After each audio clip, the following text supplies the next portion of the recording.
I could not believe what I was hearing when Unleashed suddenly dropped on PC. Believe it or not, even though I've only made one Unleashed video, Unleashed is my favourite video game of all time, and now I can play it at a smooth, uncapped frame rate and native 4K resolution. Not that my PC can do either of those. Hi, I'm Snack, and if you don't know me, I love to cover any and all Sonic mods on my channel. The last mods I covered were Sonic's model and moveset and Untitled Shadow mod in Shadow Generations, and they are both a ton of fun. You should go and check these out after the video, and you should also subscribe to never miss any future uploads. Please. For returning viewers, you're probably thinking, why are you so animated? For returning viewers, you can already have guessed I would be doing a modded playthrough of Unleashed now, and that mod goes by the name of Like a Werehog by Starlight DX. I'm more than familiar with gameplay rework mods, and now I have a solid way to play this one too. I've covered Hedgehog May Cry 3 times already, with a 4th video in the works that, to be honest, I'm too scared to release because I'm worried about the relevancy of Frontiers. But I know literally nothing about Devil May Cry, apart from that one time I commentated the worst DMC at a speedrun event. Would you like to explain to the audience what it is you're doing here? No. Okay. Likewise, I know nothing about Yakuza, like, what is this game actually about? But that's besides the point. Like a Werehog is a full rework for the Werehog that includes new stat values all round, and new ways for the Werehog to fight, including the foreign input system, letting you mix and match combos that the game doesn't intend for you to do. Unleashed form is reworked, as well as new combat styles to suit your preferences. However, I'll mostly cover the base form since I found it fun enough on its own. I also didn't install the right version of the mod at first, but I'll touch on that one later. Anyways, grab a snack and some water, get comfy, because our journey through Sonic Unleashed Like a Werehog begins now. We'll do the full game, plus the additional challenges exclusive to the mod. Let's go. Daytime stages have practically zero relevancy to this mod, so let's just take in how gorgeous this game looks on PC. Also, the start of this footage is mostly broken, so let's just pretend that's not there. I mostly use the day stages as a way to get a few extra medals. Sun medals are more important, but during the day there's hardly any, just 3 per stage. I could have easily used a mod to reduce the medal progression or remove it altogether, but if you do that, you're a bitch and you won't survive the winter. I spent some time in the nighttime hub world to get accustomed to how the new moves will work. Foreign input system allows you to mix and match some combos, and it adds that little bit extra that the base game lacks.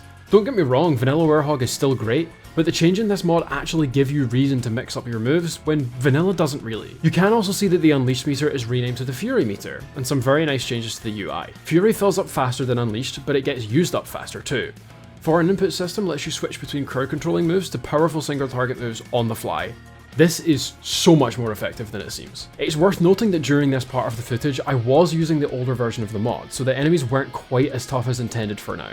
Leveling up your combat level will unlock multiple moves at once, some of which will utilise the foreign input system, taking some of these moves into larger areas of enemies, and it feels amazing to clear them out. Some smaller areas can be wiped out in a single combo if you use Fury, which you should absolutely not use sparingly, because it fills up really fast. Of course, I never forget my medals, and even massive groups of enemies I would typically ignore, I decided to take out this time. I had to keep learning the moves on the go, and to be honest, I still don't think I know any of these moves off the top of my head, but they are so cool. Omelette Flip is my favourite so far. Some moves only work when you're actually in combat. Don't be surprised if you practice in the open and they don't work. I was doing some crazy combos I had no idea there was even potential of, but sometimes it can be better to take them out the old-fashioned way. Slam attacks clear out the tiny fuckos insanely well, and aerial combos are far more effective than they seem at first. And some, well, they don't always do what they're meant to do. If there's one thing this mod doesn't do, it's make medal progression or platforming easier. So if you're one of those people, I suggest finding something that can help you with that. But the fog will take you if you do. Fury and Omelette Flip will wipe out the Titan at the end of the stage. However, I suggest sticking around to get all the XP available to you in here, because you're gonna need it. You'll need a few extra bars of XP for each level, but there's less levels, and you unlock multiple moves at once. If there's any part of the game I do feel is pointless, it's this one. Quick stop in Spagonia to find that Pickle isn't here. Find out that Pickle is in Missouri, find some medals in the hub, and then our next night stage. Do not expect to remember all these combos. You'll pick up on them over time. Combos can naturally work with each other, so when you're about to finish a combo, always try the alternative punch, or B for an air launch, or press random buttons and do shit like this. Some combos are really wacky and can give you some insane height that the game wouldn't normally let you reach.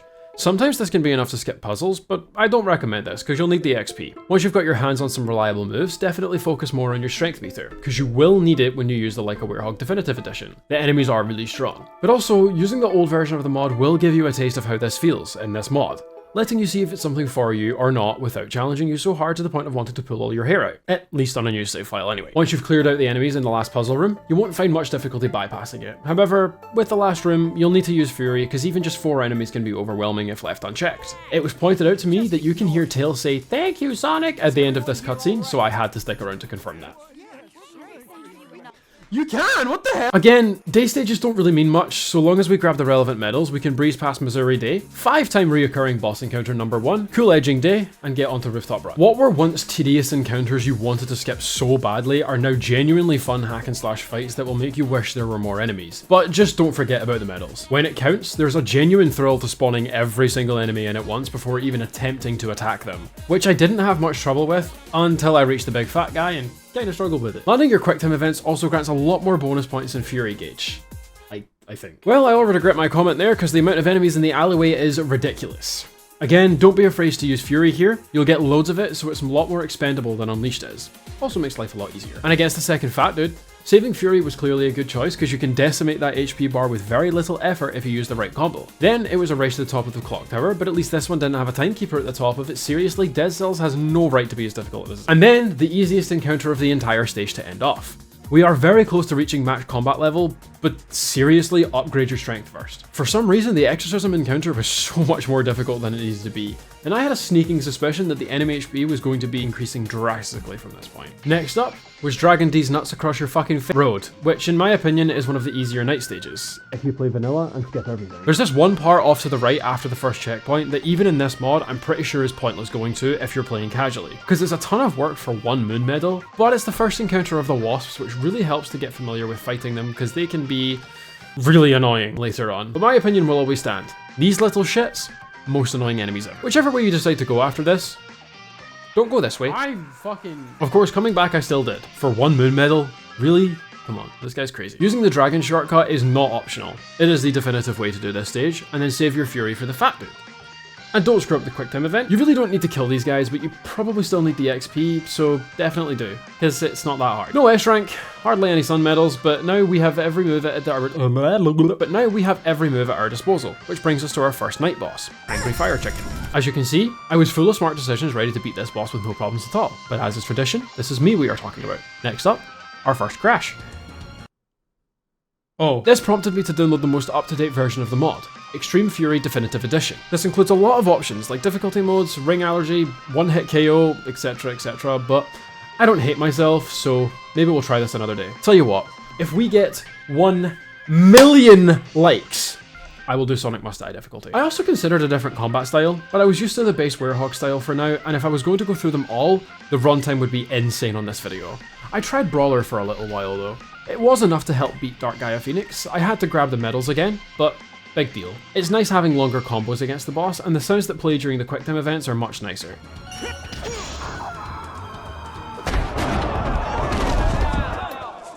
Little girl. The Phoenix is a little too easy still. I did mess up a little just from getting used to the new playstyle, but otherwise, good fight. I cleared up as much daytime shit as possible. We had Dragon Road and Rooftop Run to do, as well as the Egg Devil Ray right before heading back into night stages. Nothing in the daytime is connected to like a Werehog, so nothing to really talk about there. I don't know if this was a change to the mod, my playstyle, or the general change to difficulty, but every enemy from here on out seemed to be a complete damage sponge. The first lot of enemies took ages to take out, and as the stage went on, it didn't get a whole lot easier, but you are supplied with combos that can keep the damage coming in. It just takes a little longer to kill the enemies than in vanilla. The purple Gaia soldiers do have far too much health if you ask me. So far, this is what I get for not upgrading strength. There are some enemies that are really easy to avoid in this stage, but the ones that are unavoidable are really annoying, like the guys at the crank. Not strong by themselves, but grouped up, they are so difficult. I was doing good, and then I fucked up in the worst way possible. Oh fuck. An overall lesson learned, you are probably going to need to kill the enemies by the crank. You are not getting those platforms out while they are still on your case. After an embarrassing number of tries, I managed to get past. But then approaching the end, things get more difficult here. There are only 2 major encounters left, but they involve wizards, buffing, and healing ones. The worst you could choose for here. The encounter before the door was fine, but the last encounter took forever. If you're struggling with the strength here, just try throwing the enemies off the map. Only issue with that is that you don't get the XP. Hulk smashing doesn't do a whole lot, but using critical attacks does, so as soon as you get the chance to, do it. Because the only thing that can interrupt you is yourself. I got very close to dying, but luckily I left some rings lying around, and after a lengthy encounter, we did it. Straight away, all my XP goes right into strength. Dark Moray actually felt slightly faster than normal, or maybe I've just been experienced enough at this point to not really struggle. The little Morays on the outside can get annoying, because they won't be consistent with their attacks, but the Moray itself, fine. Just make sure you take out the head first, because then the rest of the fight is a breeze. Just before finishing up for the night, I did Arid Sands Day. Not well, but I did it. After installing an update and some new mod codes, we can head straight into Skyscraper Scamper Night, which as always is a fun and interesting stage, where the Hedgehog engine depth perception will do you proud, camera is always on your side, and absolutely no way can an enemy knock you off the map at any point at all. I don't think the changes in this mod do the stage any justice at all. I did start to notice how little my HP was compared to how strong the enemies are now, so that was going to be my next on the hit list for XP. You as a viewer are also probably watching a lot of this thinking this just looks like regular Werehog gameplay, or maybe you aren't, maybe I just hate this stage so much that nothing makes it fun at all. Anyway, let's fast forward to the fun part, the Titan. Just kidding, fuck that guy. I'm not gonna lie, I always have an absolute miserable time with this stage. On the 2 times a year I play this game before the recomp dropped, so I just plowed through the platforming as quick as I could. I then realised if I didn't kill anything I'd get no XP, but all it was doing was jumping and slamming. Fun. Now that Empire City is out of the way, at least for nighttime, we can prepare for what comes next, Jungle Joyride. A stage I genuinely enjoy. Kinda. But first, I need some XP, so I visited the shop and shoved over 50 chili dogs down my gullet to get some extra strength levels. But it only paid off 2 levels. Will this help? Only one way to find out, I guess. Grabbed a few extra medals before continuing, but I know I'm going to have enough to finish the game without backtracking. The combat felt a lot better since upgrading, to the point where parts I would normally skip, I instead killed most of the enemies that this stage has to offer. I really do like this stage for having pretty straightforward sun medals. I already have the 80 moon medals needed for Arid Sands, so I wasn't going to bother about getting those. Now, I am a strong believer that increasing enemy HP isn't something that contributes to higher difficulties well. And as much as I don't think enemies should die in a matter of a few hits, this amount of HP is a complete stretch. What pisses me off about the Titan 2 is the constant use of the slam attack. There is no incentive at all to get close when this attack is spammed non-stop by this boss. Starlight, is it possible to remove this attack altogether? Well, all the medals in that stage, quite a chunk of XP, and very little of the main game remaining. Dragoon is technically our final boss since Dark Gaia is unaffected by the changes in the mod, so I think once we kill all the Werehog bosses and clear the bonus combat missions, we'll call it there. However, I was about to attempt what is, in my opinion, the hardest night stage before Eggmanland. So I hit up a few daytime stages after beating Empire City Day to get more money for glizzies to absolutely devour and build strength. This cannot be healthy. Eddie Abu would not be pleased with me at all, but at least this food is for a hedgehog and not a human. Sorry, Eddie. Now that strength is maxed out, Arid Sands shouldn't be a problem, right? Well, to be honest, it wasn't really. Not yet, anyway. Most of the enemies early on in the stage were fine. You just always follow the golden rule. Kill the wizards before anything else, and there's no problem. You can also fully see the effectiveness of a lot of the new combos now, since enemies are hard, but you're harder. Smash like. I had the fun idea of trying to kill everything in the stage, and for some reason, went to this back area after already having enough sun medals to start endgame. Which of course, went really well. So well, that I killed all the enemies in the area again, almost died doing that, and then opened the door to the end of the stage. Which is worse than any other Titan so far, because of the wizards that will help it gain strength and health. And annoy you. But, as long as you get them down to half HP, you can pause buffer the quick time events, pussy move, but highly recommended, and then you're done. Just start Guardian left, which was actually more fun than it already is. You can very quickly push the blocks into place, properly deal with the enemies blocking you, and the actual incentive to kill them instead of just knocking them away, and somehow get lucky like me and avoid most of the quick time events. A few poor attempts at Arabat Day, Miku, some good attempts at Arabat Day, and then 5-time reoccurring boss encounter number 2, War Thunder, not sponsored, and now finally we're at Eggmanland, which didn't start off well, but it picked up for sure. Did I want to skip ahead of some of the major parts of the stage that the mod affected? Well, a little bit, but no. This is one of the true tests of my abilities so far, perfectly balanced by a level 1 Hedgehog and a maxed out Werehog. For once, the nighttime parts actually being a little easier than the daytime. I had an urge to kill basically every enemy during nighttime Eggmanland, which I managed to keep up for a good while, until some later very annoying encounters where I just lost patience. The first part wasn't too bad. The spinning teacups were definitely more annoying than any enemy here, since it was all just Eggman goon robots. No, not that kind of goon, I mean the actual type of goon commonly found in the hit 2008 video game Lego Batman. In the second area, we started to encounter wizards. On their own, fine, but when grouped up with all of the robots, it can be a pain to take them out. But they still have to go first. Platforming is fun as usual, and then the last room here is surprisingly more difficult than before, even without a wizard, purely because there's more robots. Quantity over quality, am I right guys? Use Fury as often as you're able to. You gain nothing by saving it up, trust me. And also, when you get the time to, use the charge straight punch, since it's still going to be your most valuable move. More valuable when there's fewer enemies left, to be honest, but still, good move. And then, I went into the area that my buddies in VC had no idea existed.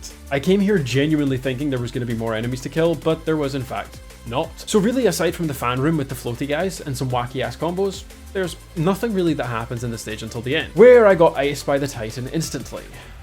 Bro thinks he's HMC Wyvern. It was in this room I learned that not mashing A if the Titan knocks you down will let the shockwave go past you, and it's a genuine lifesaver. However, I still didn't make use of it right away and got iced by the Titan again, even while pause buffering to try and get the QTEs first try. After a few attempts, I eventually got past the first Titan, and for a while, in the second room, I wasn't having much trouble with just one until the other one intervened and set off the entire mojo. Up close, you can use the beatdown combo thing. I can't really remember the name of it, where you do the X, X, X, X, Y, Y, Y, Y, and then X again a few times to finish it off. If you can do the whole combo, it'll do a lot of damage. And another way you can take out the Titans is let them chip away at each other, because they will actually hurt one another when they're far enough apart. You can also charge the straight punch when it's safe, because you'll stun the Titan if it's full charged.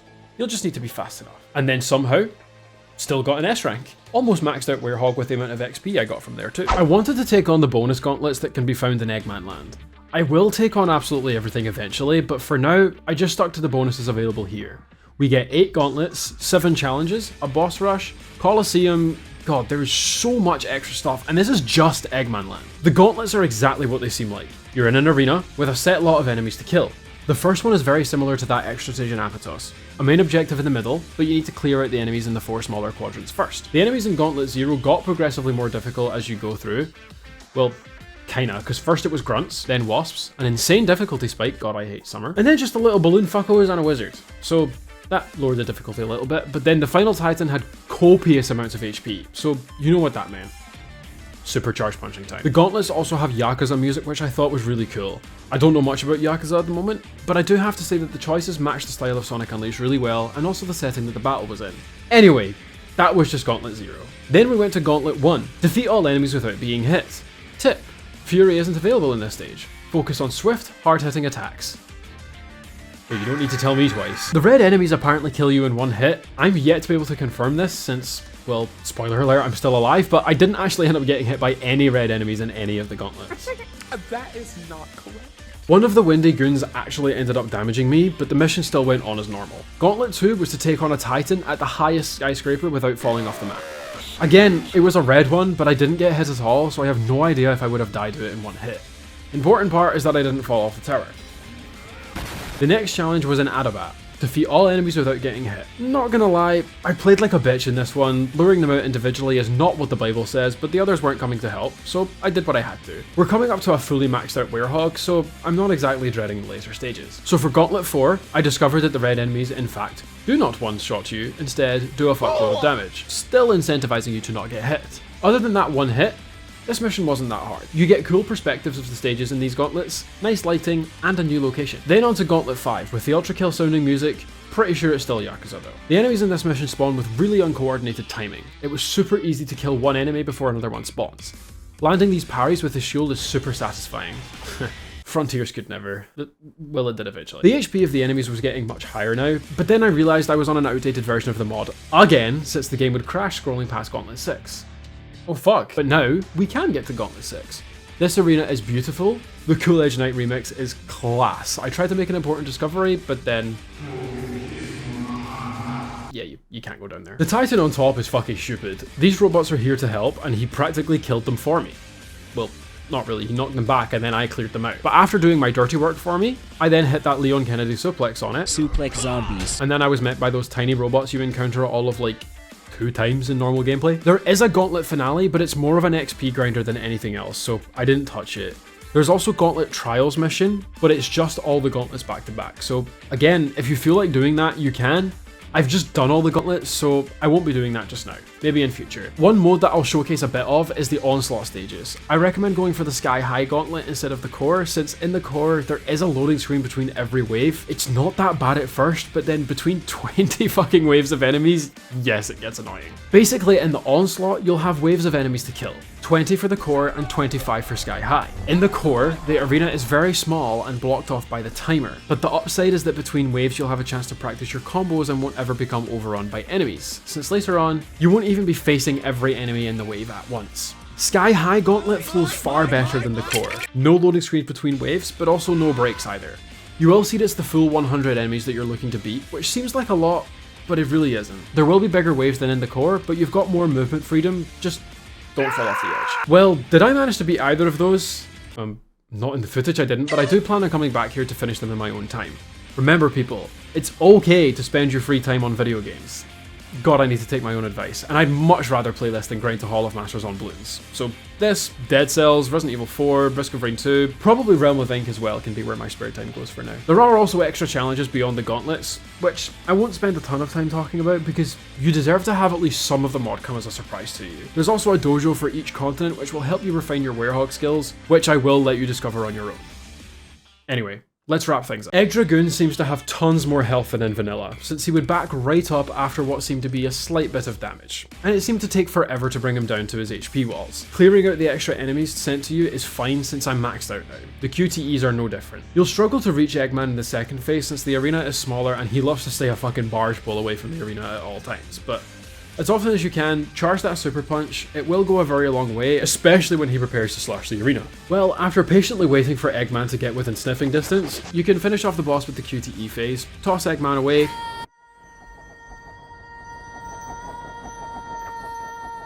grab your S rank, and then that's it. There is absolutely no more game after this. We are done with the challenge run. Oh fuck it, let's just kill Dark Gaia.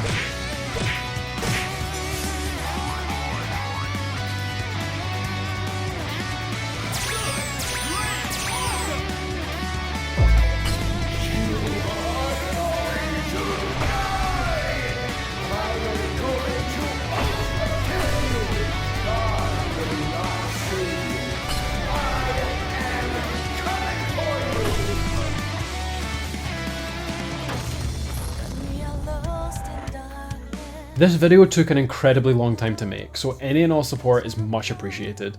Leave a like if you enjoyed and drop a comment down below if you want, I love reading them. And subscribe to see more videos like this. There's always some time between my uploads on YouTube, so if you want something extra for me to dig into in the meantime, I'll be back to streaming soon, where we usually record these runs or play a variety of games. Link in the description if you would like to follow. You can also join my Discord if you want, we're very active in there. Link below as well. I want to give a massive shout out to the team behind the Sonic Unleashed Recompilation, giving the entire Sonic community a very accessible way to play the game on PC. And without this team, I probably never would have been able to make this video to the quality that it is.